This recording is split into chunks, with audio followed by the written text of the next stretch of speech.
தமிழகத்தில் பருவமழையானது தீவிரமடைந்துள்ளது.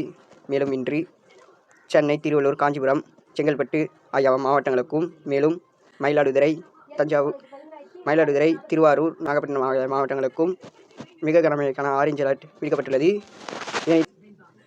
இதனைத் தொடர்ந்து இன்று தமிழகத்தில் பரவலாக வட மாவட்டங்களில் மற்றும் டெல்டா மாவட்டங்கள் மற்றும் தமிழகத்தின் உள் மாவட்டங்களில் ஓரிரு இடங்களில் கனமழையானது பெய்து வருகிறது. மேலும் தெற்கு ஆந்திரா பகுதிகள் மற்றும் தென் தமிழ்நாடு ஆகிய பகுதிகளிலும் கனமழையானது பெய்து கொண்டிருக்கிறது. இலங்கையிலும் கனமழையானது பெய்து கொண்டிருக்கிறது.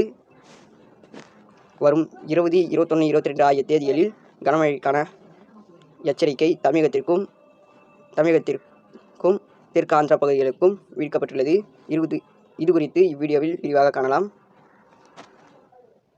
20ஆம் தேதி மயிலாடுதுறை, கடலூர் ஆகிய மாவட்டங்களுக்கும், வரும் 21ஆம் தேதி செங்கல்பட்டு, விழுப்புரம், கடலூர், புதுச்சேரியின் காரைக்கால் ஆகிய பகுதிகளுக்கும் கனமழை எச்சரிக்கை விடுக்கப்பட்டுள்ளது.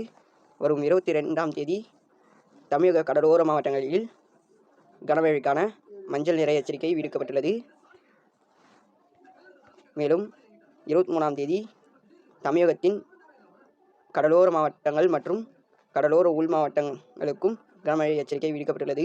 திருவள்ளூர், சென்னை, காஞ்சிபுரம், செங்கல்பட்டு, விழுப்புரம், கடலூர், மயிலாடுதுறை, அரியலூர், தஞ்சாவூர், திருவாரூர், நாகப்பட்டினம், புதுக்கோட்டை, சிவகங்கை, ராமநாதபுரம், தூத்துக்குடி, திருநெல்வேலி, கன்னியாகுமரி ஆகிய மாவட்டங்களுக்கு கனமழை எச்சரிக்கையானது விடுக்கப்பட்டுள்ளது. கனமழையை பொறுத்தவரையில் 6 முதல் 11 சென்டிமீட்டர் வரையில் பெய்யக்கூடும்.